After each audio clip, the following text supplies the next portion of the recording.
Hello, je suis Aline, coach business chez The Bee Boost. Après des années de freelance en tant que retoucheuse photo, je suis devenue coach business et j'aide désormais les entrepreneurs à booster leur entreprise. Si vous êtes à la recherche de stratégies, d'astuces, de retours d'expérience, de partage et d'une bonne dose de bonne humeur, vous êtes au bon endroit. Dans ce podcast, seul ou avec mes invités, je vous partage tout pour vous inspirer au quotidien, vous aider à atteindre tous vos objectifs et faire en sorte que vous puissiez développer le business de vos rêves.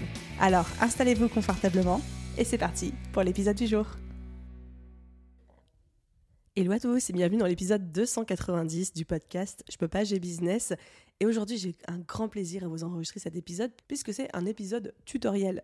Autant sur le podcast, je prends beaucoup plaisir à vous partager des concepts, des réflexions personnelles, parfois du mindset, d'interviewer et d'échanger avec des invités, etc. Autant, je pense que mon format favori, et je crois que c'est le vôtre aussi, si je me fie au nombre d'écoutes à chaque fois que ces épisodes font, ce sont les épisodes un petit peu plus masterclass, tutoriel, où je vous livre tout un process pas à pas, bien souvent issu de ma propre expérience, puisque j'enseigne ce qui fonctionne pour moi à travers le développement de The Bee Boost. Et donc aujourd'hui, on est sur un épisode de podcast tutoriel / masterclass sur comment recruter un prestataire et je vous emmène dans les coulisses de mon process de recrutement et d'onboarding puisque en fait il se trouve que très récemment j'ai recruté un nouvel élément dans l'équipe The Bee Boost, une nouvelle prestataire puisqu'en l'occurrence on accueille Lucie dans l'équipe. Donc Lucie, si tu écoutes cet épisode, bienvenue à toi au poste d'assistante opérationnelle. Donc je recherchais une assistante et j'ai recruté une freelance comme assistante opérationnelle à mi-temps, donc l'équivalent d'à peu près 80 heures par mois dans le business. Donc tout ce qu'on va dire là aujourd'hui concerne plutôt des personnes, des freelances, que vous allez recruter, mais plutôt pour travailler en fil rouge au quotidien avec vous. Un tel process de recrutement, en tout cas tel qu'on s'apprête à le voir ensemble, ne conviendra peut-être pas à un prestataire sur du one-shot. Par exemple, si vous faites appel à un web designer pour faire votre site internet, vous n'avez pas besoin de passer par tous ces processus de recrutement. Pas du tout. Par contre, si vous cherchez quelqu'un pour vous accompagner au quotidien dans le développement de votre business, comme par exemple un ou une assistante virtuelle, un OBM, quelqu'un pour gérer le service client, alors là, vous allez être intéressé par ce processus de recrutement. Donc ça concerne vraiment les postes pour lesquels vous voulez recruter quelqu'un qui soit avec vous sur le long terme, et ça fonctionne aussi bien pour des prestataires de services que pour des salariés, puisque j'utilise le même process pour les deux. Donc le process qu'on s'apprête à voir ensemble fonctionne pour l'instant très bien, puisque depuis que je l'utilise, je n'ai jamais fait aucun mauvais recrutement ou aucun recrutement que je juge mauvais. À chaque fois, ça m'a permis de dénicher des licornes. Donc sentez-vous libre de vous en inspirer, de complètement le copier ou juste de piocher ce qui vous parle pour vous en fonction de votre contexte, de votre univers. Peut-être qu'il y a certaines étapes qui vous paraîtront un petit peu lourdes. Bref, vous faites votre marché, vous faites comme vous voulez. Et pour accompagner cet épisode de podcast, j'ai un téléchargement à vous proposer qui est une fiche « Comment se préparer à déléguer ». C'est un espèce de pense-bête, une checklist où vous pouvez cocher les cases une fois qu'elles sont faites, de toutes les étapes à faire avant, pendant et après déléguer à un certain poste ou à un certain freelance pour être sûr que tout soit prêt dans votre business pour l'accueillir et que tout soit fluide aussi, sans friction, une fois la personne arrivée dans votre business. Donc, pour télécharger cette fiche, c'est complètement gratuit. Il vous suffit de vous rendre à l'adresse thebeeboost.fr/290 ou alors juste de suivre le lien qui est en description de cet épisode de podcast. Assez blablaté, assez parlé, il est temps d'attaquer notre sujet du jour. Donc, pour plus de facilité, j'ai construit cet épisode dans un ordre qui se veut chronologique, c'est-à-dire qu'on va partir du moment où on se rend compte qu'on a besoin de recruter quelqu'un jusqu'au moment où on va onboarder la personne en cours et on va diviser ça en 6 grandes étapes. La première étape, ça va être déterminer ses besoins. La seconde, comment rédiger sa fiche de poste. La troisième, comment mettre en place un formulaire de recrutement. La quatrième, faire passer un premier entretien. La cinquième, faire passer un second entretien. Et la sixième, l'onboarding. Donc voilà un petit peu ce qui nous attend pour cet épisode de podcast. Comme toujours, sentez-vous libre de recopier le process pas à pas ou alors juste de vous inspirer sur les bonnes pratiques ou les astuces qui vous parlent et qui vous paraissent pertinentes pour vous. Donc, on commence avec la première étape qui est celle de déterminer ses besoins. Avant même de recruter, on va prendre un petit peu de recul. Et j'ai conscience que c'est l'étape qui vous intéresse le moins et qui paraît la plus chiante, mais c'est une des étapes les plus importantes. Comme pour tout, avant de vouloir atteindre un certain résultat, donc là en l'occurrence, le recrutement d'un mouton à 5 pattes pour votre business, d'une personne extraordinaire, on va se poser, on va fixer nos objectifs. Donc la question à vous poser, c'est vous voulez recruter, mais vous voulez recruter qui ? Vous voulez le recruter pourquoi ? Tout attaché. Et surtout, vous voulez recruter cette personne pourquoi ? En 2 mots, c'est-à-dire pour faire quoi ? Et en fait, un bon recrutement commence avant tout par une vision claire de ce que vous attendez de la personne en face. Aussi bien claire d'un point de vue compétences, les fameux hard skills, que d'un point de vue personnalité, soft skills. Et très souvent, je sais que j'entends des entrepreneurs qui se plaignent de la personne qu'ils ont recrutée, mais dans la moitié des cas, je me rends compte, après avoir échangé avec eux, qu'en fait, l'embauche n'était pas claire, les attentes n'étaient pas clairement définies, l'onboarding n'était pas fait correctement, et que du coup, c'est pas que la personne en face d'eux était incompétente, mais c'est juste qu'ils n'avaient pas pris le temps de suffisamment former, transmettre, être clair aussi sur leurs attentes, leur manière de fonctionner, ce qui était ok, ce qui ne l'était pas, que du coup la personne en face, elle pataugeait comme elle pouvait avec les informations qu'elle voulait, que c'était jamais assez bien, mais encore une fois, quand on recrute quelqu'un, cette personne ne peut pas être dans notre tête, elle n'est pas dans notre business non plus, et on ne peut pas attendre d'elle qu'elle soit un second cerveau de nous ou un second nous, même si je suis comme vous, j'aimerais énormément pouvoir me dupliquer pour avoir des mini-moi qui m'aident dans mon business. Très important de commencer par quels sont vos besoins. Donc avant même de commencer à se dire je veux déléguer, je veux recruter, etc., on va se poser un moment et vous allez lister 3 choses. La première chose, c'est vous allez faire la liste précise des tâches que vous souhaitez déléguer à cette personne. La seconde chose, vous allez faire la liste précise des tâches que vous ne souhaitez pas déléguer, les tâches que vous voulez garder pour vous. Très important. Et la troisième chose, c'est que vous allez lister précisément le comportement que vous attendez de cette personne au quotidien. Est-ce que vous cherchez un soldat ? Est-ce que vous cherchez un général ? Est-ce que vous cherchez quelqu'un qui va être très performant, qui va appliquer vos process à la lettre exactement comme vous, qui va être presque un miroir ? Ou est-ce que vous attendez quelqu'un qui va être complètement autonome, qui va prendre des initiatives, qui va faire des choses de lui-même sans vous en parler ? Ou à contrario, est-ce que vous êtes à un stade de développement dans votre business où pour vous c'est important de valider tout ce qui s'y passe pour pouvoir être sûr que ça correspond à vos critères d'exigence ? Ça, c'est des avis, des positions qui vont être très propres à chaque entrepreneur, donc à vous de déterminer ce qui est important pour vous. Et en fait, le fait de se poser ces 3 questions, le fait de faire ces 3 listes, ça va vous aider à déterminer ce que vous recherchez clairement comme type de personne, comme type de prestataire. Parce que souvent, par exemple, j'entends les personnes me dire « Moi, j'ai besoin d'une assistante opérationnelle ». Mais quand ils me décrivent le comportement, les tâches qu'ils attendent de la part de cette personne, en fait, ce qu'ils cherchent vraiment, c'est une OBM, c'est un bras droit. C'est une personne qui puisse intervenir sur la stratégie, c'est une personne qui puisse faire de la gestion de projet, c'est une personne qui puisse avoir un regard sur les finances, c'est une personne qui puisse leur apporter aussi une certaine connaissance, optimisation des process, etc. Et donc au final, ce que eux appellent assistante opérationnelle, en vrai ça s'appelle bras droit, Online Business Manager, donc OBM, directrice des opérations ou directeur des opérations, bref, il y a plein de dénominations pour ça.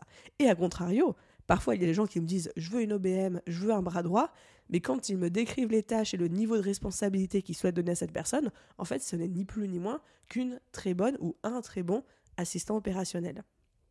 Deuxième exemple, souvent j'ai des personnes qui me disent « je veux un Customer Care Manager pour manager mon service client, répondre aux commentaires sur les réseaux sociaux, etc. » Mais quand je creuse leur demande, en fait ce qu'ils veulent c'est un Community Manager. Donc parfois, juste partir des tâches précises que vous souhaitez déléguer et garder, ça va vous aider à savoir exactement quel rôle est-ce que vous voulez recruter et ça peut déjà vous éviter des déconvenus en début de recrutement.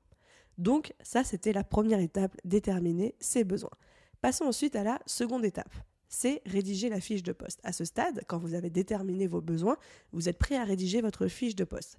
La fiche de poste, c'est un langage très corporate, vous savez très certainement ce que ça veut dire, mais en gros, ça désigne un endroit. Cet endroit, ça peut être un PDF, ça peut être une page sur votre site internet, ça peut être une page Notion, par exemple, où les candidats vont retrouver toutes les informations nécessaires sur le poste pour décider s'ils sont un bon fit, si votre entreprise est un bon fit pour eux aussi, et toutes les informations sur comment ils peuvent postuler, comment ils peuvent vous contacter, quelles sont les deadlines, etc., etc. Bref, cette fiche de poste, elle récapitule et approfondit le travail que vous avez fait à l'étape numéro 1, je détermine mes besoins. Dans une fiche de poste idéale, les grandes lignes sont 1. La présentation du poste dans les grandes lignes, désignation du rôle, de la charge de travail, est-ce que c'est du présentiel, du distanciel, est-ce que c'est hybride, comment fonctionne votre entreprise, est-ce qu'il y a des réunions, comment vous communiquez au quotidien. Ensuite, la deuxième section de cette fiche de poste, c'est la présentation de l'entreprise. Donc, c'est le moment où vous faites un petit peu mousser, vous dites qui vous êtes, quelle est votre mission, quel est votre parcours actuel, etc. La troisième section de la fiche de poste, c'est les missions détaillées que le prestataire va être amené à faire pour vous. Et donc là, vous allez essayer de faire une liste la plus exhaustive possible de toutes les tâches que cette personne pourrait être amenée à faire au quotidien pour vous. À quoi va ressembler son quotidien ? Quelles sont les tâches majoritaires ? Alors évidemment, on n'a jamais tout en tête, et évidemment qu'il pourrait y avoir des tâches annexes ou des tâches exceptionnelles qui pourront venir s'ajouter selon les projets. Peut-être que vous n'avez pas pensé à tout sur le moment, mais l'idée c'est d'aider la personne à se projeter sur de quoi vont être constituées ces journées, qu'est-ce qui est attendu de son côté en termes de réalisation concrète. Donc là, essayez de lister tout ce à quoi vous pensez, et vous pouvez bien évidemment repartir de la liste que vous avez fait à l'étape numéro 1. Ensuite, la section suivante sur la fiche de poste, qui est facultative mais que je vous conseille de mettre, ce sont les résultats attendus à 30 jours et à 90 jours. Vous êtes en droit de dire « Ok, j'aimerais qu'après 30 jours de fonctionnement au sein de l'entreprise, mon prestataire soit capable de 1, 2, 3, 4 » et qu'au bout de 90 jours, il soit capable de 1, 2, 3, 4. Le fait d'avoir cette section aide vraiment, encore une fois, le candidat à se projeter. Est-ce qu'il se sent à la hauteur des responsabilités et des attentes ? Et ça vous aide aussi, vous, en tant qu'entrepreneur et en tant que son futur client, à communiquer clairement quelles sont vos attentes et quelles sont vos exigences. Comme ça, c'est énoncé dès le début. Ensuite, la section suivante sur votre fiche de poste, ça va être les prérequis, c'est-à-dire la liste complète des hard skills, c'est-à-dire des savoir-faire, des compétences, et des soft skills, c'est-à-dire les savoir-être, c'est plutôt les traits de personnalité que vous recherchez. Là, pareil, plus vous allez pouvoir être exhaustif, plus vous allez pouvoir en donner, mieux ce sera pour aider le candidat à se dire « Oui, ça me parle, c'est complètement moi, elle est en train de me décrire ou il est en train de me décrire dans cette fiche de poste », ou à contrario, se dire « non, je ne suis pas tout à fait le profil que cette personne recherche ». Par exemple, en hard skills, si vous avez des logiciels précis que vous tenez à ce que la personne maîtrise, des compétences, par exemple, si vous voulez que la personne ait des compétences en automatisation, en digital marketing, en graphisme, en service client, etc. Et ensuite, sur les soft skills, c'est tous les traits de personnalité que vous recherchez cette personne. Est-ce que vous voulez quelqu'un d'autonome ou pas ? Quelqu'un qui est capable de travailler sous le stress ou pas, parce qu'au contraire, vous êtes dans une entreprise où il y a très rarement des périodes de rush. Est-ce que c'est important pour vous que la personne elle soit ultra organisée, ou est-ce qu'au contraire, c'est plutôt chill ? Est-ce que vous attendez de cette personne qu'elle soit assez extravertie, force de proposition ? Bref, c'est la partie où les gens doivent se dire « Ah oui, ok, elle parle de moi ». Donc plus vous allez pouvoir être précis dans cette description-là, mieux ce sera. Et enfin, la toute dernière section de votre fiche de poste, ça doit être votre processus de recrutement, c'est-à-dire comment est-ce que les gens peuvent postuler et quelles sont les grandes dates à avoir en tête. Donc s'ils doivent juste vous envoyer un email avec certaines pièces ou certaines informations, précisez lesquelles et précisez l'adresse mail. S'il y a un formulaire de candidature, chose que je vais vous encourager à faire, on en parle juste après, donnez le lien du formulaire. Donnez aussi les dates, quand est-ce qu'ouvre la procédure de recrutement et quelle est la deadline, quand est-ce qu'ils peuvent s'attendre à une réponse de votre part. Et petite parenthèse s'il vous plaît, essayez de répondre à tout le monde, même quand c'est négatif, c'est toujours beaucoup plus agréable pour la personne en face. Donc, dernière section de la fiche de poste, comment postuler et quelles sont les deadlines, les prochaines grandes étapes. Et si vous avez envie de vous projeter un petit peu, ou si vous voulez encore une fois venir jouer les ninjas et juste copier-coller ce que je fais au sein de The Bee Boost, je vais vous mettre en description de cet épisode de podcast un exemple qui n'est autre que la fiche de poste telle que je l'ai publiée en cet été 2024 pour recruter une assistante opérationnelle. Donc je vais vous la donner, elle sera déjà toute faite, toute mise en page avec tous les critères, les attentes, la mission, les prérequis, etc., etc. Si ça peut vous servir comme base de travail ou si vous voulez juste vous en inspirer pour recruter soit votre propre assistante opérationnelle, soit un autre rôle au sein de votre entreprise. Donc encore une fois, le lien vers cette fiche de poste est directement dans la description de cet épisode de podcast. Il n'y a pas de téléchargement, c'est un lien en clair, vous cliquez, vous allez y accéder directement. Ok, du coup on passe à la troisième étape de notre processus de recrutement, c'est le formulaire de recrutement. Quelle que soit la taille de votre business, de votre entreprise, le type de rôle que vous recherchez, je vous conseille d'avoir un formulaire de recrutement qui va vous permettre d'effectuer très rapidement un premier tri au sein des candidats sans même avoir besoin de les rencontrer. Donc le but c'est de bypasser un petit peu tout ce qui est CV, lettre de motivation auquel, pour être totalement honnête, je ne crois plus du tout, encore moins quand on recrute un prestataire freelance, solopreneur, etc. Et de juste pouvoir en apprendre plus sur le candidat, qui il est, quelles sont ses expériences passées, comment il réfléchit, comment il s'organise, quel type de quotidien il a, et de vérifier en ninja, en soum un petit peu à la fois les hard skills, les compétences, et les soft skills, la personnalité, le savoir-être. Donc ça va être un formulaire que la personne va utiliser pour déposer sa candidature. Vous pouvez le créer sur un Google Form, vous pouvez le créer sur un Typeform, sur un Tally, sur un Fill-Out. Tout outil de formulaire que vous souhaitez, gratuit ou payant, pourra totalement convenir. Alors du coup, la question qu'on se pose, c'est qu'est-ce qu'on met dans ce formulaire de recrutement ? La première chose que je vous conseille de mettre, qui est rigolote, c'est plutôt une astuce, pas obligatoire mais moi j'aime beaucoup, c'est un mot de passe. Ce que je fais, c'est qu'à chaque fois, dans ma fiche de poste, je cache un mot de passe. Et quand je dis que je cache, c'est assez exagéré, c'est-à-dire que c'est marqué noir sur blanc au sein de la fiche de poste. Alors parfois c'est au milieu de la description de l'entreprise, parfois c'est au milieu du listing des missions que la personne va être amenée à réaliser, mais je marque littéralement noir sur blanc. Au fait, le mot de passe pour candidater est cookie, paillettes, licorne, etc., etc. Je change à chaque fois. Et donc la première question que je pose dans mon formulaire, c'est quel est le mot de passe pour candidater. Ça me permet de savoir juste si la personne a lu en détail la fiche de poste. Encore une fois, c'est pas un mot qui est caché, c'est pas écrit en blanc sur blanc, c'est pas caché derrière une image, c'est vraiment littéralement écrit noir sur blanc. D'ailleurs, si vous allez voir mon exemple de fiche de poste que je vous ai mis en description de cet épisode de podcast, vous allez pouvoir voir le mot de passe aussi et je serais curieuse de savoir si vous avez réussi à le trouver. Donc, la première chose que je demande, c'est le mot de passe. Et bien, figurez-vous que déjà, là, à ce stade-là, 1/3 des personnes se trompent et me donnent le mauvais mot de passe. Ça paraît énorme, ça paraît aussi complètement aberrant, mais croyez-moi, 1/3 des personnes se trompent.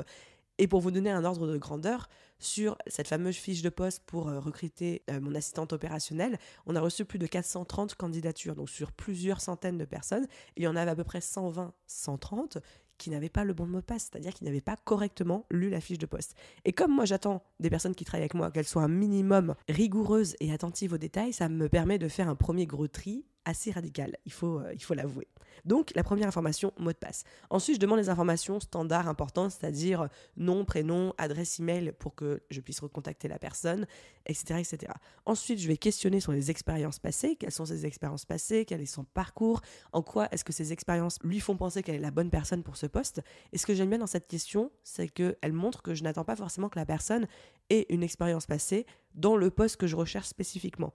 Elle peut avoir une expérience professionnelle totalement différente, mais si elle arrive à me mettre en valeur en quoi cette expérience peut quand même appuyer sa candidature et faire d'elle la bonne personne pour le poste, c'est totalement ok pour moi. Et encore une fois, je fais partie de cette personne qui pense que on peut avoir un background complètement différent. Par exemple, une personne peut être plombière pendant des années. Si elle arrive à me montrer par A plus B en quoi ça l'aidera à être la meilleure personne pour être web designer au sein de mon équipe, moi je suis ok avec ça. Je veux voir comment elle va me présenter les choses, comment elle va argumenter, etc. sans avoir à me fier à un CV bateau qui aujourd'hui pour moi n'a plus aucune valeur, ou alors une lettre de motivation qui va être rédigée par ChatGPT où tout le monde perd son temps littéralement. Ensuite, toujours dans le formulaire, je vais poser des questions sur les hard skills, c'est-à-dire les compétences, le savoir-faire. Là, j'ai demandé à la personne, par exemple, quelle note tu te mettrais en marketing digital, pourquoi? Quelle note tu te mettrais en automatisation, pourquoi? Quelle note tu te mettrais en graphisme, pourquoi? Et demander à la personne à chaque fois de m'expliquer pourquoi elle se met cette note, ça me permet de voir quel est le niveau de conscience de la personne vis-à-vis d'elle-même, comment est-ce qu'elle justifie cette note aussi, sinon c'est trop simple de dire oui, j'ai 5 étoiles de partout, je suis la personne parfaite pour ce poste, et de juger aussi le niveau de recul et d'objectivité que la personne peut porter sur elle et ses compétences. Et ensuite, je vais poser des questions sur les soft skills, donc par rapport à sa personnalité, son savoir-être, etc. Donc évidemment, c'est toujours compliqué de juger la personnalité de quelqu'un, comment est-ce qu'on peut le savoir, comment est-ce qu'on peut déterminer les bonnes questions qui lui donneront les bonnes réponses. L'idée, c'est de partir de ce qui est important pour vous. Exemple, au sein de The Bee Boost, que la personne soit initiée ou ait un bon rapport au développement personnel, qu'elle ait une bonne conscience d'elle-même, qu'elle ait connaissance de l'importance de travailler sur elle-même, etc. C'est quelque chose qui est important pour nous. Donc moi, je pose toujours une question, toujours dans ce formulaire, en demandant quel est ton rapport au développement personnel. Et là, je laisse la personne me dire si c'est important pour elle ou pas, quelle est son approche, quel est son niveau, et tout ce qu'elle aurait envie de me partager par rapport à ce sujet. J'aime bien aussi poser des questions du type quelle est une lecture qui t'a marqué et pourquoi, à quoi ressemble une journée type pour toi, et toutes ces informations vont m'en apprendre beaucoup sur le type de personne que j'ai en face de moi. Et ensuite, dernière partie dans ce formulaire de recrutement, facultative et que j'aime beaucoup mettre en place aussi, ce sont des questions de mise en situation. L'idée, c'est de mettre le candidat face à des situations fictives. Alors moi, j'aime bien m'inspirer de vraies situations qu'on a connues au sein de The Bee Boost et de voir du coup comment la personne réagit, comment est-ce qu'elle aborde la problématique. Exemple, quand on recrutait quelqu'un au sein du service client, j'avais fait des screenshots de commentaires qu'on avait reçus. Alors il y avait des beaux commentaires, il y avait des commentaires qui demandaient des précisions très particulières, il y avait des commentaires de haters, etc. Je les avais intégrés dans le questionnaire et j'avais dit quelle est la réponse type que vous proposeriez dans ce type de situation. Ou alors, quand on recrutait notre assistante opérationnelle, je demandais à la personne de faire un visuel de publicité sur Canva et de l'uploader dans le questionnaire pour voir un petit peu ses compétences en marketing et en graphisme à la fois. Et à la fin du formulaire, je m'assure bien évidemment de remercier la personne pour son temps, parce que généralement, ce sont des formulaires qui prennent quand même quelques dizaines de minutes à être rempli. Il faut que la personne donne un peu de son temps et rappeler aussi quelles étaient les étapes d'après. C'est-à-dire, je redonnais les grandes deadlines. Si vous avez une liste email, si vous utilisez l'email marketing au sein de votre business, je vous encourage, c'est gratuit, à mettre en place une automatisation entre votre formulaire de candidature et votre logiciel d'email marketing, juste pour pouvoir envoyer un accusé de réception à la personne, lui disant « J'ai bien reçu ta candidature, merci beaucoup, tu auras une réponse dans tel délai, etc. etc. » En termes d'expérience candidat, je trouve ça très chouette et ça prend pas grand-chose à mettre en place. Et une fois votre fiche de poste en ligne, une fois votre formulaire en train d'être rempli, au bout d'un moment, il va vous falloir trier les candidatures. Quand vous triez les candidatures, vous allez voir que ça va être beaucoup plus intéressant d'avoir plein de réponses, d'en savoir beaucoup plus sur les candidats et de savoir qui vous allez vouloir rencontrer en entretien. Mon conseil serait de ne retenir qu'entre 5 et 10 profils maximum qui vous intéressent, bien évidemment. Il faut qu'ils remplissent vos critères. Il ne faut pas rencontrer 5 personnes pour dire j'en ai rencontré 5. Et du coup, de trier les candidatures et de dire, voilà, c'est ces 5 personnes, je voulais voir en entretien, ces 10 personnes, je voulais voir en entretien. Le tri, vous pouvez le faire vous-même. Ou alors, si vous avez la chance d'avoir quelqu'un dans votre équipe avec vous, ou plusieurs personnes, demandez à cette personne de faire un premier pré-tri pour vous assurer d'être un maximum objectif, et ensuite, vous, de passer sur la sélection finale. Et je sais que moi, c'est quelque chose que j'ai commencé à mettre en place dans The Bee Boost, déjà parce qu'on reçoit des centaines de candidatures et que je n'ai pas le temps de les lire toutes personnellement, mais surtout, ça m'assure d'être beaucoup plus objectif et de ne pas me laisser happé par un nom que je pourrais connaître, une histoire qui pourrait me toucher. Donc je missionne généralement 1 ou 2 membres de l'équipe de passer en revue toutes les candidatures et de me faire une présélection de 20, 30, 40 maximum personnes. Sur cette sélection-là, moi je vais repasser, je vais analyser les profils et je vais sélectionner les 10 personnes que je vais vouloir voir en entretien. Donc évidemment, peut-être que vous n'allez pas avoir un tel volume de candidatures de votre côté.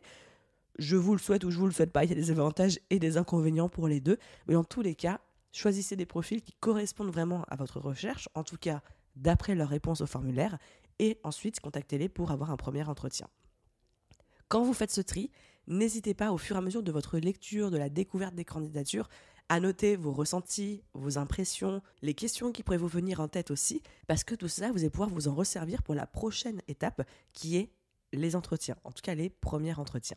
Donc là, on arrive à notre 4e partie, la partie des entretiens.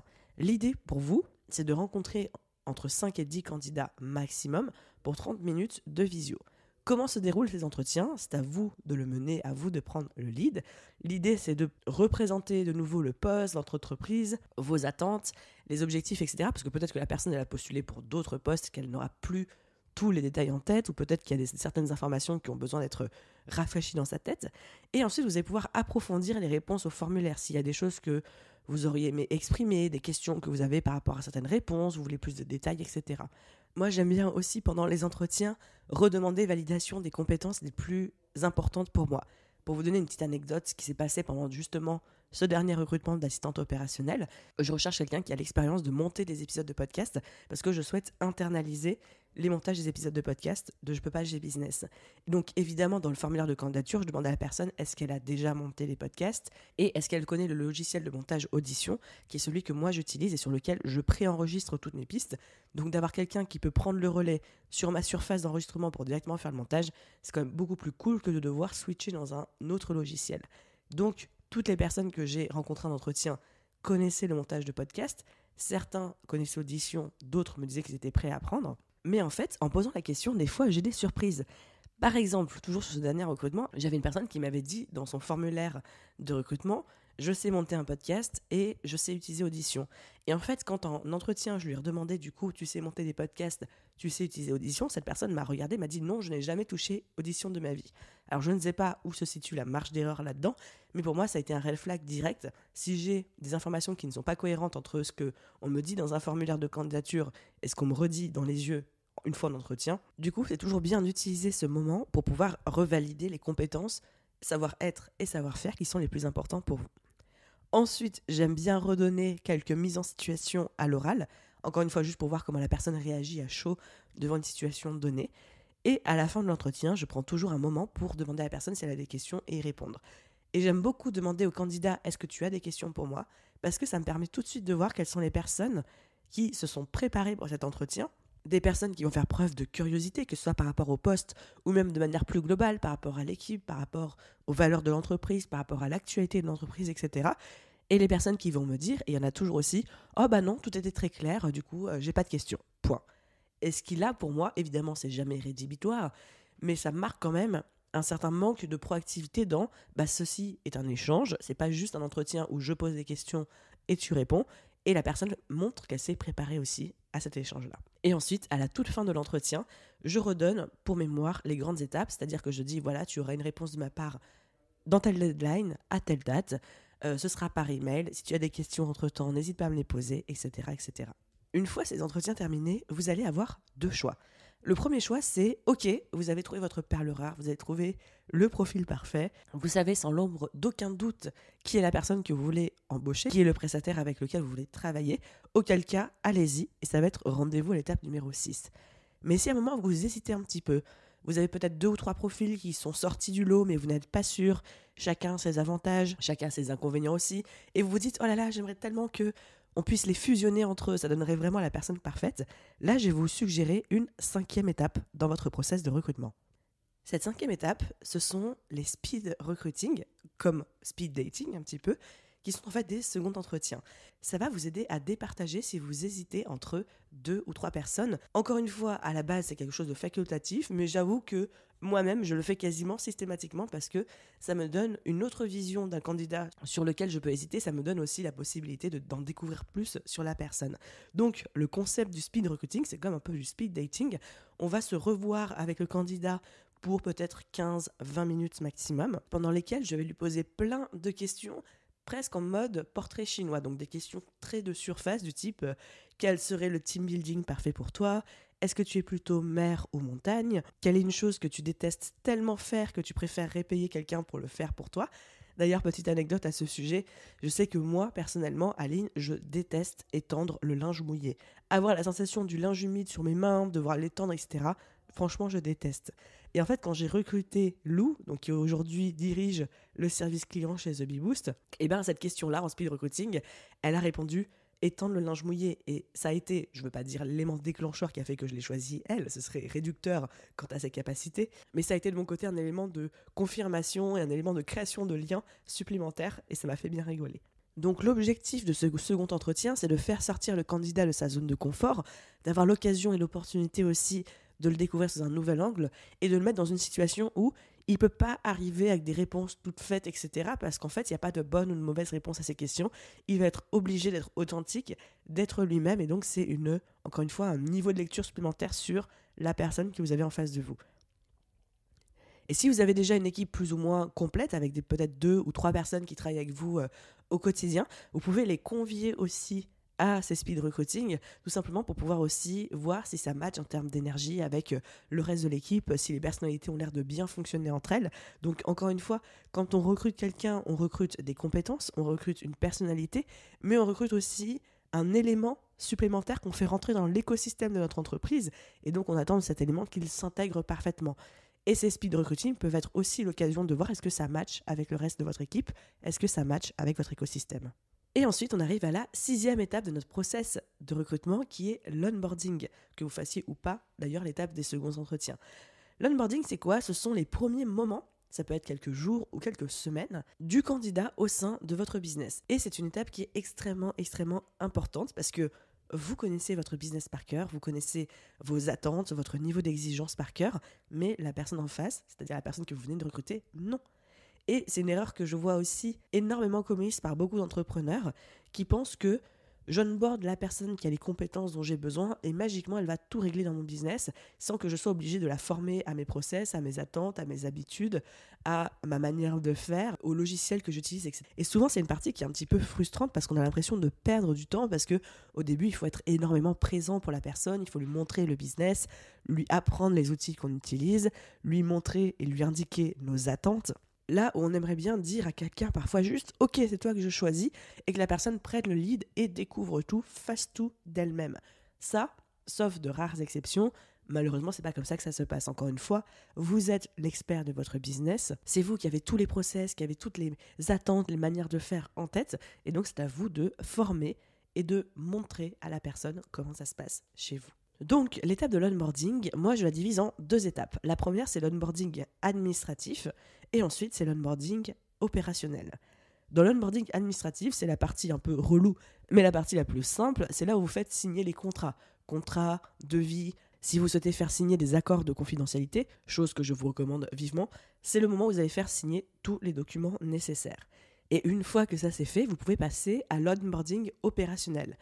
L'onboarding opérationnel, c'est de tout préparer et de tout, entre guillemets, anticiper pour que la personne puisse avoir le temps de faire ses premiers pas, découvrir votre business, prendre en main les tâches et les missions qui lui sont attribuées et les exécuter correctement.